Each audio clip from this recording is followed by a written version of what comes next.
ফিরে আসবো, ওই জায়গা থেকে মিছিল বের করবো। কত বড় দিদির গুন্ডা আছে আমি দেখতে চাই। আমি বলে দিচ্ছি, ভারতীয় জনতা পার্টির রাজ্য সভাপতি হিসেবে মহিলাদের উপর যারা এই ধরনের কুকর্ম করে, মহিলাদের ইজ্জত নিয়ে টানাটানি করে, ভারতীয় জনতা পার্টির সরকার হওয়ার পর 6 মাস সময় দেবেন। হয় তাদের আস্তানা অন্য রাজ্যে হবে, না হয় ভগবানের কাছে, উপরওয়ালার কাছে পাঠানোর দায়িত্ব ভারতীয় জনতা পার্টির সরকারের। তবে পুলিশের যারা বন্ধু আছেন, উগ্রী হয়ে বিজেপির উপর লাঠিচার্জ করতে যাবেন না, কারণ এরপরে এমন সময় আসবে জনতা পুলিশ না ভেবে আপনাদেরকে তৃণমূলের লোক মনে করবে আর আপাদমস্তক খেলাবে। সেই দিন কিন্তু আছে, পরিষ্কার বলে দিচ্ছি। তৃণমূল কংগ্রেস যদি আমাদেরকে বাধ্য করে, আমরা যদি গুন্ডামি করতে উদ্যত হই, তাহলে কিন্তু পশ্চিমবঙ্গের কোন পুলিশ আমাদের গুন্ডামি রক্ষা করতে পারবে না, আটকাতে পারবে না। সেই থেকে বড়, তার থেকে বড় গুন্ডা হয় না। যদি শিক্ষিত মানুষ যদি গুন্ডামি শুরু করে, ভদ্র মানুষ যদি গুন্ডামি শুরু করে, বিজেপি যদি গুন্ডামি শুরু করে, তাহলে পরে আর তার থেকে বড় গুন্ডা কেউ হতে পারে না। কিন্তু আমরা গুন্ডামি করি না, আমরা গুন্ডামি সংস্কৃতি বিশ্বাস করি। আপনি রামনবমীর মিছিল সামলাতে পারছেন না আইপিএল ম্যাচের সাথে,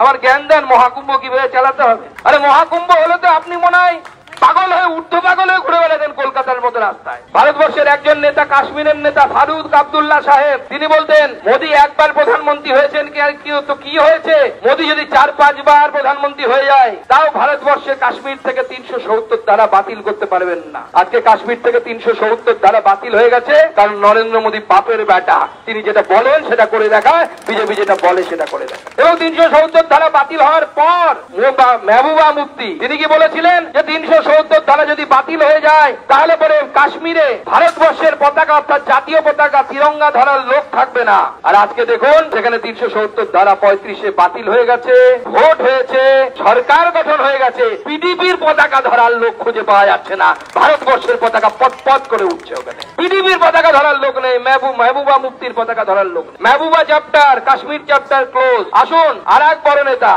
আসাদুদ্দিন ওয়েসি, সেদিন আমার সাথে দেখা হয়েছিল লোকসভায়। আমি বলে কি ব্যাপার, কলকাতায় আসছেন না কেন, দিদির ভয় পেয়ে যাচ্ছেন নাকি, দিদি জেলে ঢোকাবে বলে? বলে না, আয়েঙ্গে। আসুন, কোনো অসুবিধা নেই, আমরা গণতন্ত্র সবাইকে ফ্রি প্লে গ্রাউন্ড দেওয়ার নীতিতে বিশ্বাস করি। আসাদুদ্দিন সাহেব বলেছিলেন যে মোদীজি যতবার আসুক, ক্ষমতায় আসুক না কেন, অযোধ্যায় রাম মন্দির তৈরি করতে পারবেন না। আসাদুদ্দিন সাহেব লোকসভায় আছেন, নরেন্দ্র মোদী 3য়-বারের জন্য প্রধানমন্ত্রী হয়ে গেছেন, অযোধ্যায় রাম মন্দিরও তৈরি হয়ে গেছে। আমরা যেটা বলি সেটা করে দেখায়, এবং শান্তিপূর্ণ ভাবে হয়েছে, সবার সহযোগিতায় হয়েছে। কেউ বিরোধ করেন, 2-1 বিরোধ করে, আমরা যেটা বলি সেটা করে দেখ। আর লাস্ট জন আপনারই ভাই দিল্লির কেজরিওয়াল, তিনি কি বলতেন কিছুদিন আগে পর্যন্ত টিভিতে এসে, তাজমহলে থাকেন, এদিকে একটা সাধারণ দিল্লিতে জামা পরে নিয়ে ক্যামেরার সামনে বসে, দিদির ভাই কেন বললাম, কারণ দিদির নীতিটা ভালো নিয়ে থাকবো তাজমহলে, জামাটা কিন্তু গরিব মানুষের মতো পড়তে হবে। দিদিরও নীতি তাই, 33খানা প্লট ছেড়ে দেবো কালীঘাটে, কিন্তু শাড়িটা খুব সাধারণ পড়তে হবে, হাওয়াই চটিটা পড়তে হবে। নিজের ভাইয়ের নামে, ভাইপোর নামে, ভাইপোর বউয়ের নামে, সবার নামে প্লট, 33খানা প্লটের মালিক। আর আমরা 2বারের এমপি হয়ে কলকাতায় থাকার জায়গা নেই। আজকে যদি পার্টি বাড়িটা নিয়ে এলে আমি কোথায় থাকবো তার ঠিক নেই। এই হচ্ছে তৃণমূল কংগ্রেস আর বিজেপির মধ্যে পার্থক্য।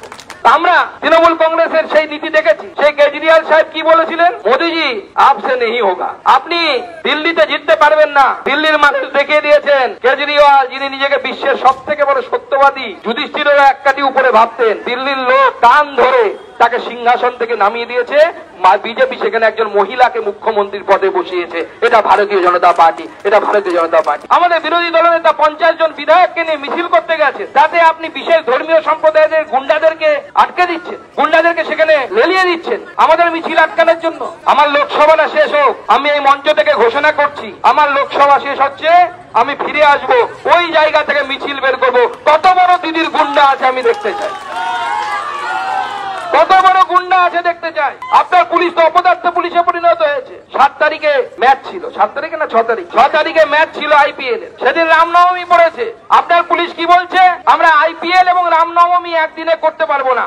আরে আপনি রামনবমীর মিছিল সামলাতে পারছেন না আইপিএল ম্যাচের সাথে, আবার জ্ঞান দেন মহাকুম্ভ কিভাবে চালাতে হবে। আরে মহাকুম্ভ হলে তো আপনি মনে হয় পাগল হয়ে, ঊর্ধ্ব পাগল হয়ে ঘুরে বেড়াতেন কলকাতার মতো রাস্তায়। তিনি জ্ঞান দিচ্ছিলেন মহাকুম্ভে কি হবে না হবে, এটা হবে ওটা হবে। আর মৃত্যু কুম্ভ, আরে হিন্দুদের এত বড় একটা ধর্মীয়, যে এত বড় একটা উৎসব, আপনি তাকে মৃত্যু কুম্ভের মতো একটা কথা বলতে পারলেন? আপনার বিবেকে বাঁধলো না এক ফোঁটা?